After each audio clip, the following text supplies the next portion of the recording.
오늘 하나님 말씀은 미가서 5장입니다. 미가서 5장 1절에서 9절까지 하나님 말씀 천천히 교독하겠습니다. 미가서 5장 1절에서 9절입니다.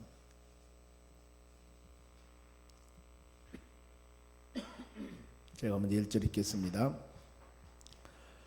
딸 군대여, 너는 때를 모을지어다. 그들이 우리를 에워쌌으니 막대기로 이스라엘 재판자의 뺨을 치리로다.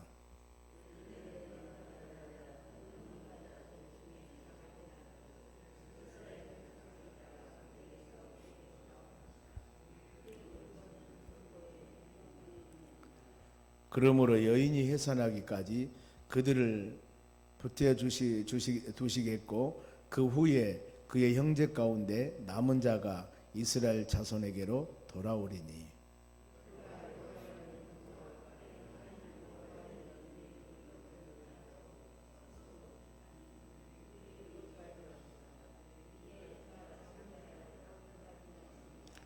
이 사람은 평강이 될 것이라. 아수르 사람이 우리 땅에서 들어와서 우리 궁들을 밟을 때에는 우리가 7 목자와 8 군왕을 일으켜 그를 치리니.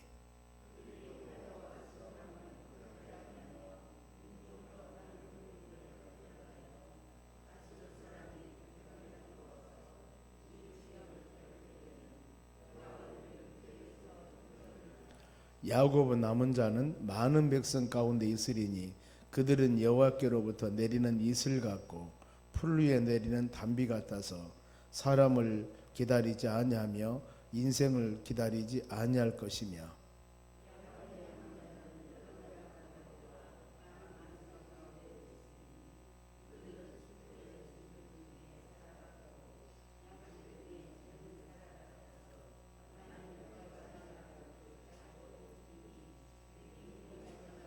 같이 읽습니다. 내 손이 내 대적들 위에 들려서 너 원수의 진멸하기를 바라노라. 아멘. 옆 사람에게 인사합시다. 오늘도 승리합시다. 좋은 하루 되시기 바랍니다. 오늘 하나님 말씀은 하나님을 의지하는 자들에게 주시는 은혜입니다. 하나님께서는 어떤 상황이라 하더라도 오직 예수 그리스도 아래서 하나님 의지하고 믿음으로 살기를 간절히 원합니다.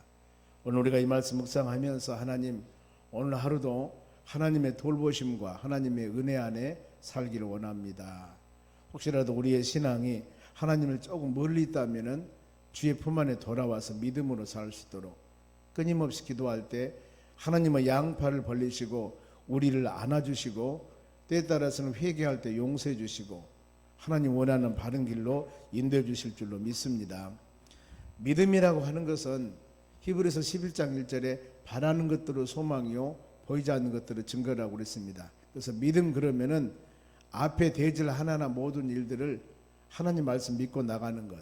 소망도 마찬가지입니다. 현실의 일뿐만 아니라 장래 어떤 일을 바라보며 나가는 것, 이것입니다. 그래서 우리 예수 믿는 여러분들은, 하나님 의지하는 자들은 어떤 상황 가운데서도 하나님 말씀 꼭 붙잡고 믿음 가지고 소망 가지며 나갔을 때 믿음으로 씨를 뿌리는 것입니다. 기도하고 그리하였을 때 하나님의 때가 되매 열매가 맺는 역사가 일어납니다. 하나님은 유다 백성들에게 장차 구세주 그리스도께서 너희를 돌봐줄 것이다. 그리고 남은 자들, 하나님의 택한 백성들에게는 하나님 그 승리를 해보게 해줄 것이다. 그리하기 위해서는 하나님 말씀과 믿음 안에 살아야 됩니다. 조건이 그겁니다. 요한복음 15장 말씀같이 너희가 내 안에 거하고 내 말씀이 너희 안에 거할 때, 이때입니다. 무엇이든지 원하는 대로 구하라. 그러면 내가 시행하리라, 이루리라. 그러나 나를 떠나서는 너희가 아무것도 할 수 없느니라. 이 관계. 그래, 우리는 하나님 말씀을 들을 때마다 마음으로 생각할 것이 나와 하나님과 관계가 지금 어떻게 되고 있는가. 지금 이 이스라엘 백성들과 하나님의 자녀들과 관계, 말씀을 등지고 우상을 섬기고 타락하고 이랬을 때 하나님은 그들에게 철저하게 때에 따라서는 연단하고 징계하고 책망하기도 합니다. 똑같습니다. 하나님은 그 시대 하나님하고 지금 하나님이랑 비슷하다 그 말입니다. 말씀과 믿음 안에 우리가 살 때 하나님은 긍휼과 용서와 사랑이 있지만은 그러지 아니할 때는 사랑하기 때문에 책망을 통해서 돌아오기를 간절히 원하십니다. 하나님을 의지하는 자가 주신 은혜 보세요. 이 하나님을 의지하지 아니할 때는 어떤 상황인가? 수치를 당한다. 1절 말씀 봅니다. 딸 군대여. 딸 군대라고 하는 것은 연약한 자들을 말합니다. 연약한 자들. 너는 때를 먹을지어다. 그들이 우리를 애워쌌으니 막대기로 이스라엘 재판자의 뺨을 치리라. 그들이 우리를 애워쌌다. 적군들이 다 애워쌌다 그 말입니다. 이럴 때 어떻게 해야 되겠습니까? 하나님 의지하고 믿음으로 구하며 간구해야 되는데 그러지 아니하니까 하나님께서 어때요? 막대기로 이스라엘 재판자의 뺨을 치리니 이것은 모욕을 준다 그 말입니다. 적군들에게 수치를 당합니다. 모욕을 당합니다. 그들이 어때? 군대를 데리고 데려온 것이 아니라 막대기 같은 연약한 것이라 할지라도 이스라엘 백성들의 뺨을 친다. 어려움을 당한다 그 말입니다. 믿음의 자녀들 하나님 지키시고 돌봐주십니다. 어땠을 때? 주님을 의지할 때입니다. 그러지 않으면은 하나님을 사랑하는 자녀들이 할지라도 어려움을 당하는 것입니다. 우리가 역사적으로 보면은 북쪽에 있는 지금 이스라엘이고 남쪽에 있는 유다입니다. 그랬을 때 북쪽에 있는 이스라엘은 하나님의 택한 백성들입니다. 남북으로 갈라졌지만은 그런데 북쪽에 있는 그 나라가 아수르 나라 위에서 BC 722년에 멸망당해버리지 않습니까? 아니 하나님의 택한 백성들인데 남쪽 유다도 마찬가지입니다. 북쪽에 있는 이스라엘가 멸망당하고 난 후에 남쪽 유다 백성들 어때요? 150명 됩니다. 150명. 150년 동안이나 그걸 보고 살아왔습니다. 남쪽 유다는. 아 이렇구나. 하나님 말씀대로 순종하지 않으면은 하나님을 선택한 백성이라 할지라도 다른 나라에서 멸망당해버리는구나. 이것을 깨달아야 되는데 이것을 보고 150년 이상 지났다니까. 남쪽 유다도 역시 말씀대로 순종하지 아니하니까 하나님의 선택한 백성인데 이 느부갓네살 왕에 의해서 바벨론 BC 586년에 예루살렘에서 멸망당해버리잖아요. 70년 동안 이 바벨론 포로 잡혀가 버리지 않습니까? 이게 보면은 일반적인 우리 믿음의 눈으로서는 이해할 수 없는 일입니다. 하나님 백성들인데 하나님의 자녀들인데 어찌 이방 나라에서 나라가 철저하게 멸망당해버릴까? 그런데 이게 하나님의 뜻이에요. 오늘날 우리 예수 믿는 여러분들을 또 동일하는 겁니다. 말씀과 믿음 안에 살 때 우리가 과연 하나님 은혜와 사랑 안에 거하는가 그러지 않는가 이것이거든요. 예수 믿고 믿음으로 산다 하더라도 우리 신앙에 좌로나 우로나 치우치면 하나님은 반드시 연단하십니다. 그런데 이들에게 소망을 주는 것은 2절입니다. 베들레헴 에브라다야 너는 유다 족속 중에 작을지라도 이스라엘 다스릴 자가 너에게서 내게로 나올 것이라. 이것은 우리 예수님이 지금 너희를 구원할 구세주 예수님이 오시는데 예수님이 오실 장소입니다. 미가서는 예수님이 오시기 전에 700년 전의 선지자입니다. 그러면은 지금 이런 어려운 상황에 예수님이 오셔서 우리를 구원하신다. 이걸 지금 예언하는데 근데 예수님이 오셨지 않습니까? 우리는 지금 이미 예수님이 이 말씀이 이루어진 후에 2000년 전에 이루어진 일을 우리는 듣고 살고 있습니다. 지금 예수님 언제 오셨어요? 2000년 전에 오셨습니다.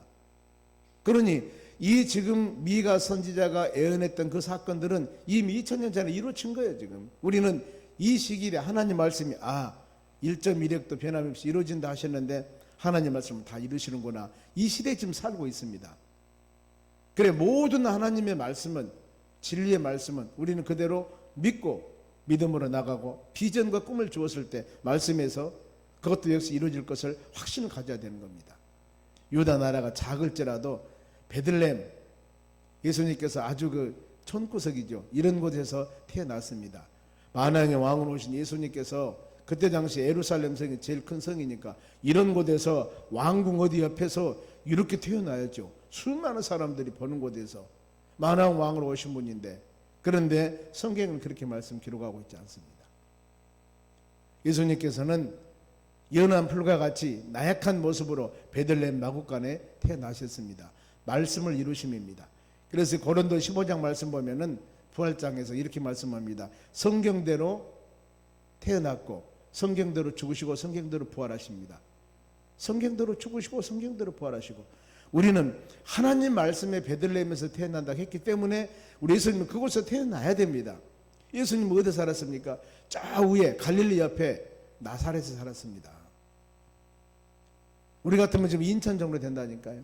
서울이 좀 갈릴리를 한다면 인천 정도. 그런데 광주까지 와서 난 거예요. 배불러가지고. 왜요? 하나님의 말씀을 이루기 때문에. 말씀이 베들레헴에서 태어나야 되니까요. 이사야서 11장 1절에도 이새의 줄기에서 한 싹이 나고 그 뿌리에서 한 가지가 나 결실할 것이요. 예수님께서는 이새의 후손, 이새의 아들 다윗이죠. 다윗 후손 예수 그리스도가 되는 것입니다. 다윗 후손 예수 그리스도. 그리고 하나님께서는 이와 같이 이스라엘 백성들에게 회복을 주는데 회복을 줄 때는 많은 고난과 연단의 회복이 있다는 겁니다. 바로 3절 봅니다. 그러므로 여인이 해산하기까지 그들을 붙여주시겠고 그 후에는 그의 형제 가운데 남은 자가 이스라엘 자손에게로 돌아오리라. 여인이 해산하기까지. 여인이 어린 생명을 태어날 때 그냥 맨날 몇지에 밥 먹듯이 아니면은 그냥 쉽게 어린애를 탄생하는 것은 아닙니다. 보면은 어떤 분은 5시간, 6시간, 10시간 막 그런다고 하지 않습니까? 이러면서 해산의 고통이 너무너무 심해요. 그와 같이 여인이 해산하기까지 예수님이 이 땅에 오시기까지 많은 고난과 연단이 있듯이 하나님의 자녀들 역시 많은 고난과 연단 후에 내가 너희들을 회복시킬 것이다. 로마서 8장 18절에 그럽니다. 현실의 고난은 장차 나타날 영광에 비교할 수 없다고 그랬습니다. 반드시 어떤 열매가 맺기까지는 고난이 있습니다. 고난. 그러죠. 우리 지금 산에 가면은 이 많이 풀이 싹이 나가지고 이제 잎이 나가지고 파란 색깔의 돌잎들이 얼마나 보기 좋습니까? 나뭇잎도 그렇고. 그런데 꽃도 마찬가지예요. 꽃봉우리가 이렇게 있다가 그 지금 그냥 확 펴진 것이 아니라 나름대로 그들은 고난 연단 과정을 통해서 펴질 겁니다. 병아리가 이 달걀에서 나올 때도 동일하고 마찬가지고, 번데기가 누에꽃에서 바로 나방이 나올 때도 그 수많은 고난과 연단을 통해서 나오거든요. 이런 모든 것들. 그래서 유다 백성들에게 너희는 고난과 연단을 통해서 회복이 있을 것이다.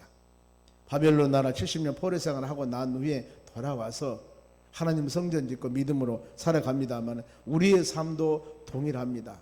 언젠가는 많은 뭔가 모르게 뜻을 이루기 위해서는 이루기 위한 과정과 고난은 반드시 있습니다.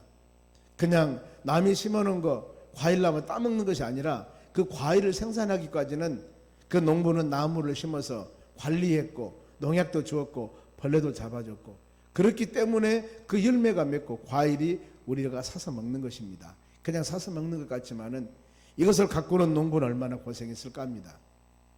세상의 모든 일은 동일합니다. 땀 흘림 없이 열매는 맺을 수가 없다는 겁니다. 그리한데 하나님 이 모든 고난 가운데서도 함께 하심을 여러분들이 믿고 우리 힘과 능력으로서 이것을 이겨나갈 수가 없습니다. 하나님 의지하고 믿음으로 승리해 나가는 여러분들이 되시길 바랍니다.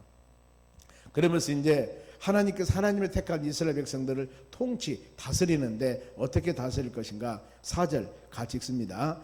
그가 여호와의 능력과 그의 하나님의 여호와 이름의 위엄을 의지하고 서서 목축하니 그들이 거주할 것이라. 이제 그가 창대하여 땅끝까지 미치리라. 자, 하나님의 능력으로 세상을 통치하고 믿음으로 살아가는데도 하나님의 능력, 그 이름의 위엄이라고 그랬습니다. 위엄. 요한복음 5장 14절에도 예수 그리스도 이름을 믿는 자들에게는 예수 그리스도 이름을 믿는 자들에게 그랬습니다. 예수 이름 능력을 믿는 자들은 사망에서 생명으로 옮기고 우리에게 영생을 얻게 되고 심판이 받지 아니하리라. 예수 그리스도를 믿는 그를 아는 자 그랬습니다. 예수 그리스도 위엄의 능력입니다. 하나님의 위엄의 능력입니다. 이것을 우리가 마음에 새기면서 하나님의 능력으로 그 이름의 위엄으로 모든 것을 통치해 나간다는 것입니다. 이사야서 9장 6절에 보면은 한 아이가 우리에게서 나고 어깨에는 정사를 메고 그 이름은 기묘자라 모사라 전능하신 하나님이요 영존하신 아버지요 평강의 왕이랄 것이다. 예수님 이런 권세와 능력을 가지고 세상을 다스리는 겁니다. 그러면 하나님의 통치 범위가 그가 창자의 땅끝까지 미치리라. 땅끝까지. 이 세상 끝날까지 하나님의 세상을 만드셨습니다. 그래 하기 때문에 하나님의 통치, 하나님의 모든 주권하에 하나님이 창조한 이 세상은 하나님이 다스리고 지도하고 인도합니다. 그래서 섭리라고 그럽니다. 창조한 것들을 보호하고 인도하고 다스리는 것. 이게 바로 하나님의 사역들입니다. 보면은. 그렇죠. 말씀으로 천지를 만드신 하나님이 이 모든 하나님을 하나님의 계획에 따라서 하나님의 설계도에 따라서 모든 일을 이루어 나가시는 것입니다. 그래 하기 때문에 하나님께서는 선택한 자들, 하나님의 택한 백성들에게 힘과 능력을 주십니다. 보면 7절 말씀 보면은 그들의 신앙을 지켜줍니다. 보면은 7절에 야고보 남은 자는 많은 백성 가운데 있으리니 그들은 여호와께로부터 내리는 이슬, 하나님께로 내리는 이슬이라고 그랬죠. 이슬 같고 풀 위에 내리는 단비 같아서 사람을 기다리지 아니하며 인생은 기다리지 아니하리라. 하나님은 주시는 은혜가 이슬 같고 풀 위에 단비 같다고 그랬습니다. 이슬은 성령을 감동, 그리고 단비는 신령한 하나님의 말씀을 상징하기도 합니다. 이슬과 단비는 믿음의 자녀들이 성장과 성숙한 신앙을 소유할 수 있도록 하나님의 말씀을 통하여서 은혜를 받고 매일매일 우리의 믿음의 신앙. 그렇습니다. 산에 보면은 이 나무에 물이 맺히게 됩니다. 그리고 나서 바로 입에서 입이 나옵니다. 가지에서 입이 나와요. 동일합니다. 우리도 보면은 여러분 나뭇가지를 한번 보세요. 주위에 있는 모든 풀들을 보세요. 비가 와서 적시기도 하지만 어떤 때는 아침이 되면은 이슬이 맺힙니다. 비가 안 왔는데도. 그런데 그 이슬을 맺힌 이슬을 통해서 그 식물은 자라게 되는 겁니다. 여기도 그 동일한 말씀같이 이슬 같고 단비 같다. 하나님의 성령 은혜를 내려주시고 하나님의 말씀을 통하여서 믿음의 자녀들을 바른 길로 인도하신다는 겁니다. 바른 길로.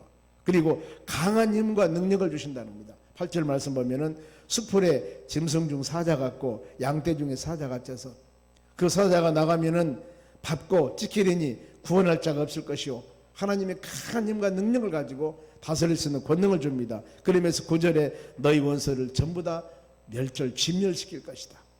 하나님의 힘과 능력을 주십니다.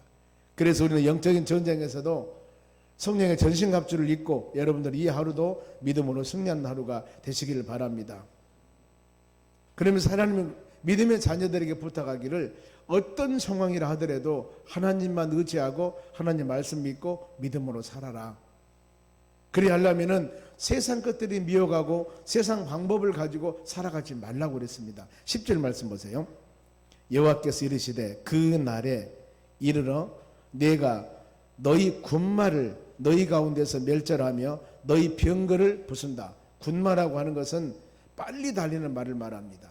그런데 하나님의 사람들, 믿음의 자녀들이 하나님을 의지해야 되는데 빨리 달리는 말, 전쟁에 나갈 때 무기, 병거라고 합니다마는 술의 전차 이런 것입니다만, 그래서 전쟁에 나가는데 하나님을 의지하고 믿음으로 나가며 살아가야 되는데 그게 아니라 좋은 무기 아니면은 어떤 사람들의 방법 이것을 가지고 전쟁을 승리해 나가려고 그랬습니다만 우리 영적인 전쟁이나 믿음으로 사는 자들은 절대 그러면 안 됩니다. 모든 일은 하나님이 하십니다. 열매를 맺게 하고 전쟁은 여호와께 속한 것이라고 하지 않습니까? 영적인 전쟁 살아가는 우리도 하나님 의지하고 이 아침 지금같이 말씀 묵상하며 하나님 이 하루도 우리의 가정, 직장 모든 삶을 하나님 지켜주시고 돌봐주시고 오늘 하루 일정 가운데 무슨 일이 어떻게 일어날지 누구도 모릅니다. 누구도 몰라요. 그러나 하나님은 아세요. 하나님 가장 좋은 길로 가지 말 것은 막아주시고 해야 할 일은 힘과 능력을 주어서 바른 일을 할 수 있도록 은혜 주시라고 구할 때 하나님께서 그 길을 인도해 주시는 겁니다. 그래 에레미야 17장 5절에 사람을 믿으며 육신으로 힘을 삼지 말라. 왜냐하면은 17장 9절에 거짓되고 부패한 것이 인간의 마음들이라 그랬습니다. 사람 마음은 나도 여러분도 내 자신, 나도 자신을 믿을 수가 없습니다. 우리가 내가 내 자신을 어떻게 믿어요? 여러분 그러지 않습니까? 근데 사람은 어떻게 믿습니까? 물론 우리가 이 세상 신뢰하면서 살아가야 되겠지만 성경 가르침은 그겁니다. 사람은 변한다. 그러니 변치 않은 하나님 의지하고 믿음으로 살아가야 된다. 여기도 그걸 계속 강조하고 있습니다. 지금 하나님의 자녀들이 군마나 병거나 이것을 의지한다 그 말입니다. 전쟁이 났을 때 우리는 이런 무기가 있으니까 그러지 말고 하나님 의지하라는 겁니다. 11절에 보면 성읍들을 멸하며 견고한 성도 무너진다.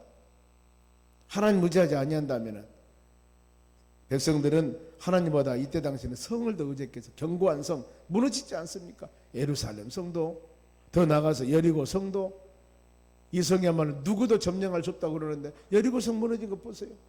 하루에 한 바퀴씩 돌고 마지막 날 7바퀴 돌면서 외치니까 그 어마어마한 성이 무너져 버리지 않습니까? 이것을 우리는 하나님 말씀을 통해서 깨달아야 됩니다. 시편 127편에 보면은 여호와께서 성을 세우지 않는다면 파수하는 사람은 수고 될 겁니다. 여호와 하나님이 집을 지키지 않는다면 하나님이 우리 가정입니다. 여러분들 안 지켜준다면 지키는 자 수고가 헛것이라고 그랬습니다. 성이나 가정이나 모든 우리 직장이나 사업장이나 일터나 하나님께 맡기면서 하나님 오늘 하루도 좋은 하루 되기를 원합니다. 끊임없이 기도하는 우리의 마음들이 여러분 돼야 됩니다. 겸손한 마음으로 하나님에 대해 순종한 마음으로 그러면서 주위의 믿음의 자녀들을 미혹시키는 수많은 수단들이 있습니다만 이것들을 전부 하나님께서 하나하나 물에 제거시켜 주는 겁니다. 보면은 12절에 보면은 복술자라는 것이 나옵니다. 복술자 손을 끊으려니 이 점쟁이들을 없게 한다 그 말입니다. 보면은 복술자는 마술 요술하는 사람 말합니다. 마술 요술은 전부 눈속임입니다. 그 눈속임인데 사람들 눈속인 복술자, 마술, 요술쟁이를 없애고 점쟁이, 점치고 애연하는 것입니다. 당시 애굽이나 바벨론은 이런 마술, 점성술이 굉장히 발달됐다고 그럽니다. 그런데 이것들 다 멀리할 것이다. 오직 우리는 예수 이름은 승리, 하나님만 바라보며 믿음으로 나가는 여러분 되시기 바랍니다. 요한계시록 22장 마지막에 15절 말씀 보면은 개들, 점술가들, 음행하는 자들, 살인, 우상숭배, 거짓말할 지어내는 자를 성 밖에 있으리라 그랬습니다. 하나님의 성전 안에 하나님의 천국에서 제된다는 거예요. 그러면서 철저하게 우상은 버려라, 우상을 멀리해라 이럽니다. 13절 봅니다. 내가 너에게 새긴 우상과 주상을 너희 가운데 멸절하리니 하나님이 가장 싫어합니다. 너희가 너희 손으로 만든 것을 다시는 섬기지 아니하리라. 하나님께서 출애굽하면서 출애굽기 20장입니다. 10계명을 주시면서 이 계명이 그랬습니다. 어떤 형상이든가 만들거나 섬기거나 절하지 말라고 그랬습니다. 그 하나님의 말씀은 지금까지도 동일합니다. 모세 율법이 하나님께 주시는 최초의 법이기 때문에. 그런데 여기 보면은 너희 가운데 주상과 우상을 그들이 지금 섬긴 겁니다. 손으로 만든 것을 섬기고 있습니다. 하지 말라는 것을 하고 있습니다. 오늘날 우리도 동일합니다. 오직 예수 하나님 말씀 믿음 안에 거하는 여러분 되시기 바랍니다. 바울이 에베소 전도하면서 사도행전 19장 19절입니다. 마술하는 자들을 책을 모아서 사람들 앞에 불사르니 은이 5만이더라. 은 5만이 얼마나 가치 있을까? 제가 자료를 찾아보니까 한 10,000불 정도 된다고 합니다. $10,000. 우리 돈으로 약 한 1,300, 1,200, 1,300만 원 정도 되겠죠. 이 모든 걸 갖다가 바울이 에베소에서 마술한 그 사람들은 책 연구한 서적이 있겠죠. 다 불살라 버렸습니다.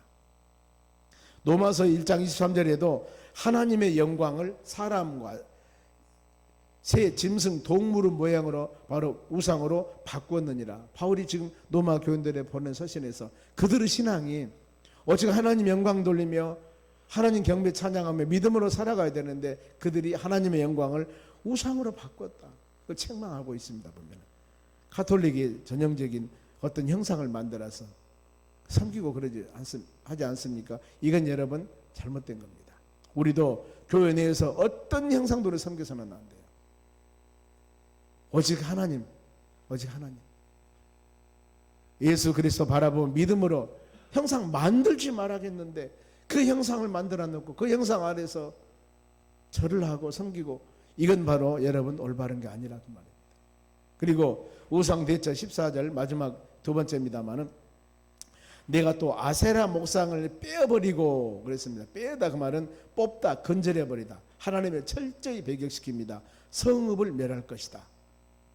우리 심령 가운데 하나님의 다른 것들을 하나님보다 더 귀하게 여긴 것이 있다면 우리는 다 이것은 버려야 됩니다. 하나님 제1 우선순위로 놓고 믿음으로 살아가야 돼요. 그러지 아니할 때 15절 하나님의 진노와 분노 대상이 된다고 그럽니다. 내가 또 진노와 분노로 순종하지 아니한 나라에 갚으리라 하셨느니라. 오늘 말씀 마칩니다. 우리는 오직 하나님의 은혜 안에 사는 여러분 되시기 바랍니다. 그리고 오늘 하루도 모든 온갖 것들은 하나님 의지하고 믿음으로 살아가는 것. 세상은 세상 방법과 세상 수단으로 모든 것들을 하라고 얼마나 많은 우리를 미혹하고 유혹합니다. 즉 보여주면서까지도 봐라 하면서 미혹합니다. 그러나 우리는 이것들이 하나님 은혜와 말씀 안에 거해야 되고 모든 것을 세우시고 열매를 맺게 하고 성취하신 분은 우리 하나님 아버지십니다. 주님 의지하고 오직 예수 그리스도 안에서 하나님 말씀 꼭 붙잡고 방법과 요행이 아니라 믿음으로 살아가는 여러분들이 되었을 때 우리 주님께서는 우리의 중심과 마음을 보시고 이 하루도 열매 맺는 하루 가장 좋은 복된 길로 우리를 인도해 주실 줄로 믿습니다. 오직 예수 주님 바라보며 승리하는 하루가 되시기를 주의 이름으로 축원합니다.